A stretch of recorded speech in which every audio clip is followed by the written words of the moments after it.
Good morning, YouTube. I'm glad you stopped by today. I've been in the shop for quite a while now. It's been really cold in the mornings. We're in the low to mid 20s, and so I've been tearing motors down. And I had 6, if you remember. This is number 5. 6 is still over there on the floor, and this is what's left of the others. This will be number 2 copper. That's a 5-gallon bucket, and it's over halfway. And then I've got steel, and I've got cast aluminum over here. Okay, that's some of the steel. This is the stator core. This is cast aluminum, and these are aluminum end bells from the motors and miscellaneous crap. This is steel here, and it's cast iron end bells, rotors, and this is just the sheet metal from that. So I've got one left, and this is should be the best of them all. This is a 2-horse. These others were all 1/2 horse. Some of them were a real bear to get apart, just because they're old and rusty, like the one you saw on the bench. So anyhow, let's get after this and I'll be back. So if y'all remember, I was chopping the shaft off that motor and my chop saw quit. So I took this handle all apart. This chop saw is somewhere between 15 and 20 years old. It's a Milwaukee, really good saw, and I got it because it's a Milwaukee. But what happened in here, the trigger was put in with 2 screws that screwed into standoffs in the plastic handle. Not a problem, I'll buy a new handle. Obsolete. It's an obsolete part now. You can't buy it anywhere, even directly from Milwaukee. So what I did was, I drilled through this side of the handle over here, put 2 screws in from this side. They're not touching anything hot, so it shouldn't make any difference, and it works. Well,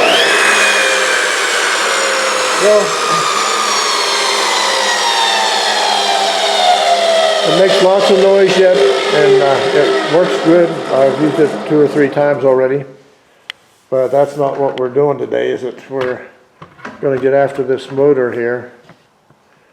Right there, and let's go in a little closer. And this one is a beast. It's ugly. It's an ugly motor, man. Let's see, this is a Westinghouse. Oh, this is a 3/4 horse. Very interesting. All right. It was run off a cord, 20 amp plug, which we'll take and get all this brass off the plug and just do this to it. Of course, that cord is really old and stiff and rotten, like almost all these motors were. I have 6 of them, but that'll come right out of there. So we'll get brass and we'll pull these leads off, just so we can get as much copper out of this puppy as we can.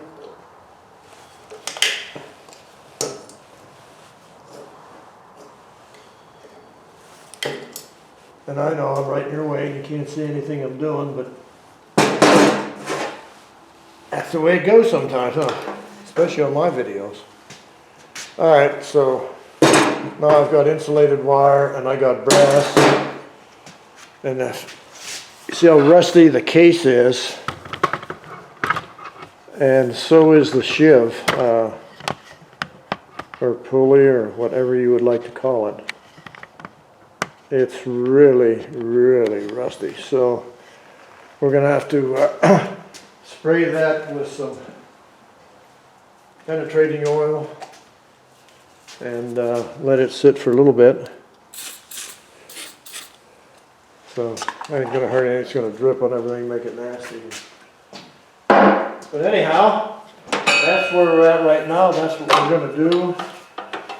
And you saw some of what we did while you've been gone. So I'll be back.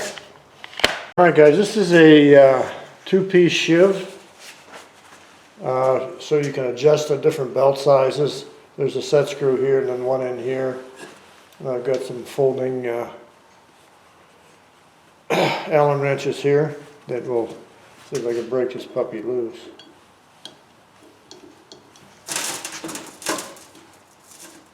Good Lord. Yeah. Tough. Okay, I think I'm going to have to let that sit for a little while longer. And we'll be back. And that doggone thing, it's threaded too, isn't it? Yeah, I might be able to, yeah. Alright, be back. Guys, I'm going to try to get a little bit more leverage, and I couldn't do it with my folding Allens. That's with these guys. But this is a, what is this, 12-inch crescent.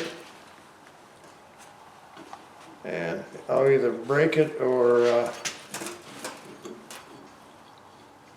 maybe make it go. No, this is too small here now. It's okay, so that ain't going to work either. Let's try it this way.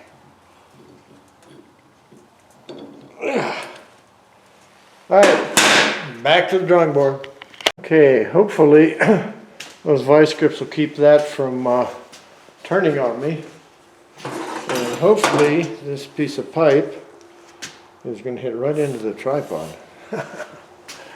Okay, I'm going to move you just a little bit. That's a better view anyhow. Let's see if we can't break this loose.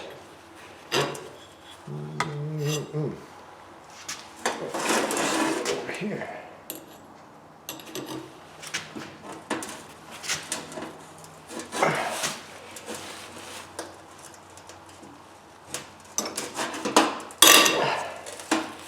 Well, something happened, and the wrench is still there. So hopefully we got it that time.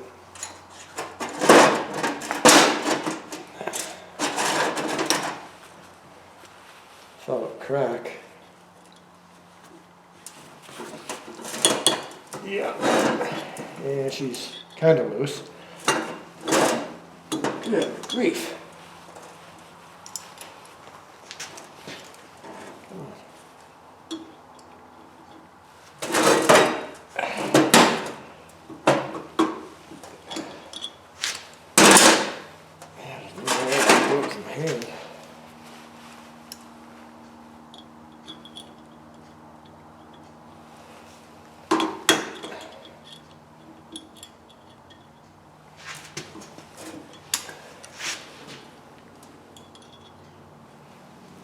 Yeah, that's a loose dog guy.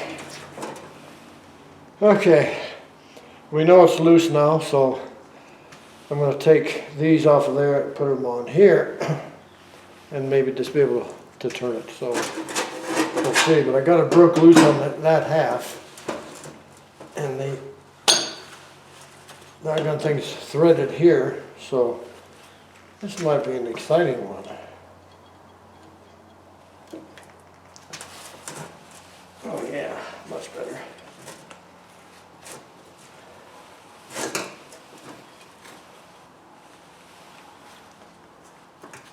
So seeing as how we're never going to use this for anything except for salvage to keep it out of the scrap yard, I can use vice grips on it or whatever I want and then throw it in the bucket. That half is unset screwed. And this half is not. This might be interesting. Okay, and I got the both set screws out. Then I had an idea that I'm going to try here. So I'm pulling these bolts. I think these are 3/8 or something.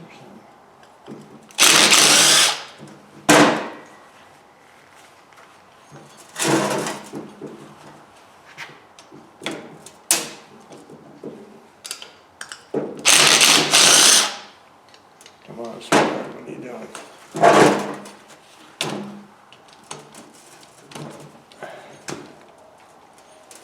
Oh, you dog. Be that way. That's 5/16. Taking stuff apart is really fun.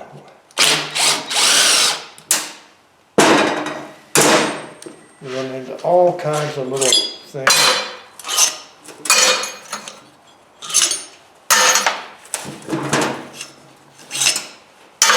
That was easier than I thought it was going to be. So I got the bolts out, the nuts off. So what we're going to do is pull this bearing seal and retainer and drive the shaft out this way, I think is what I'm going to do. And that way I can leave this on the shaft because there's no way I can get to it right now. Don't have, because it won't unthread. I'd already tried unthreading it with a pipe wrench. It said no. Okay, be back. Alright guys, so what I'm going to try to do, that work taking this end bell off, will let's see what we got for wiring here. We're going to cut this anyhow, we don't care. Cut these.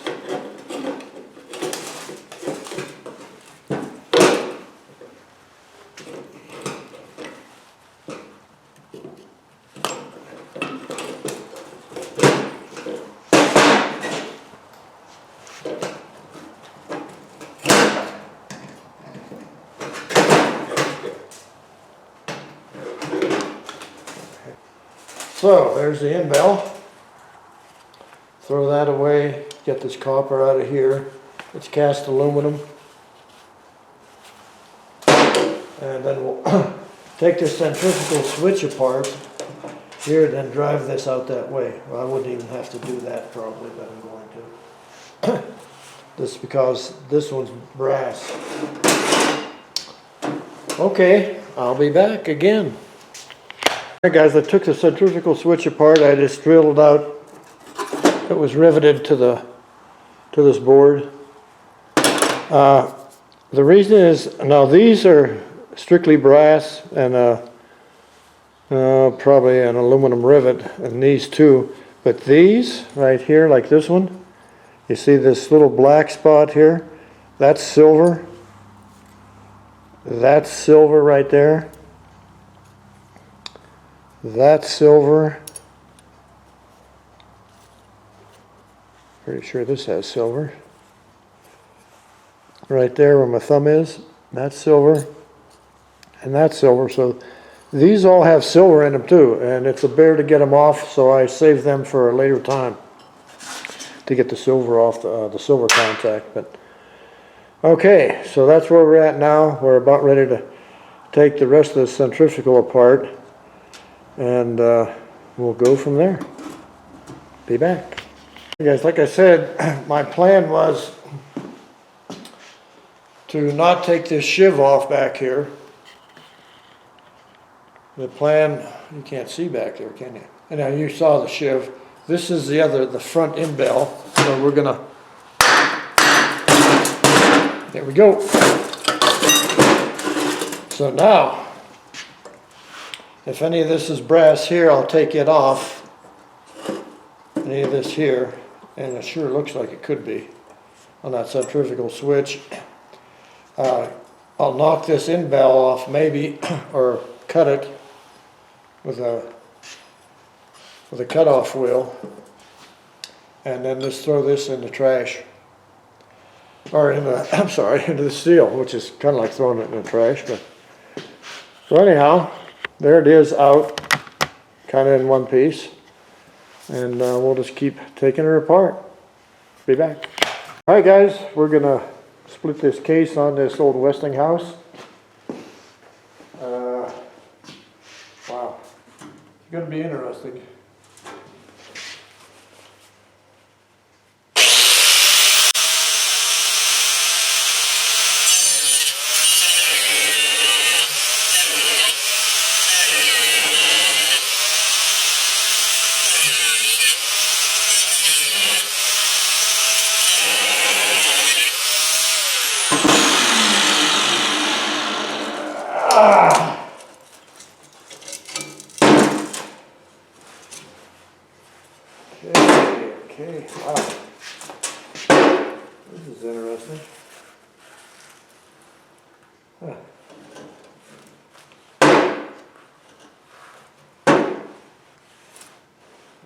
winding because it's been hot.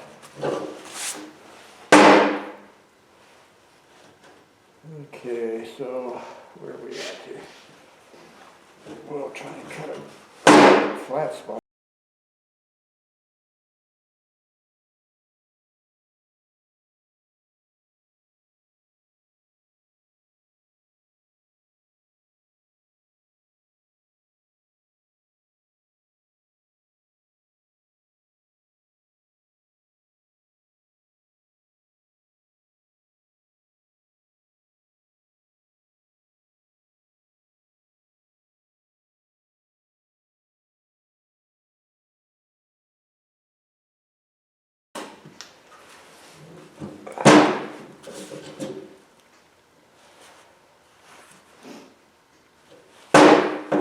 Well,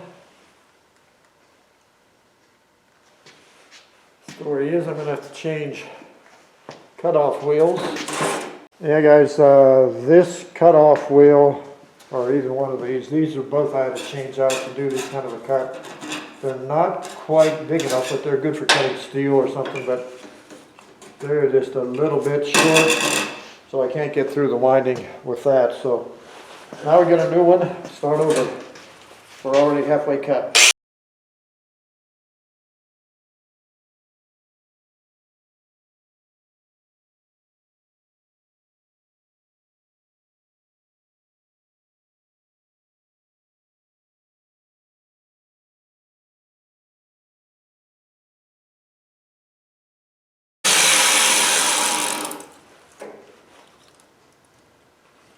Oh, this doesn't look good, guys.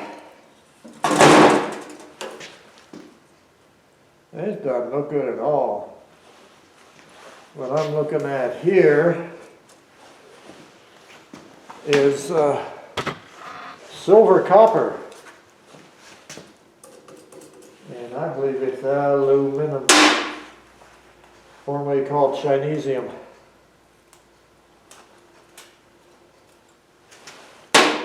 Yes, indeedy. That is not copper. Well, not special.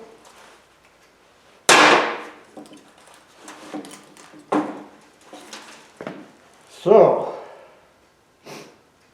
waste of time. But I still got to get all that out of there for this to be steel, because it's aluminum. Let's see. Alright, we got to think this out. Alright guys, I cut both sides off of this because it's aluminum on both sides. It looks pretty on that side. So now what I got is this, and I'll just scrap this out. It's contaminated with aluminum, so I can't sell it as steel. It's not copper, so it's not aluminum because of the steel, and it's not steel because of the aluminum. So, Junko. Alright, that was fun. Be back. Alright guys, that last motor was a little bit of a letdown. There was no brass, no copper, a teeny bit of aluminum in the field windings or the stator. So, scrap that all out, put the aluminum in with the aluminum, and now we've got a Rockwell motor here, and it is a 2 horsepower, 230 volt, so this ought to be a good one. Hopefully we don't have any Chinesium in it, and it's copper. Alright, so that's it for this video guys.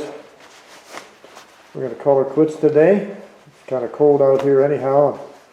Got some stuff to do in the office, so if you like this video, give it a thumbs up, share, subscribe, give a great comment, come back again, and thank you so much for watching. I really appreciate it.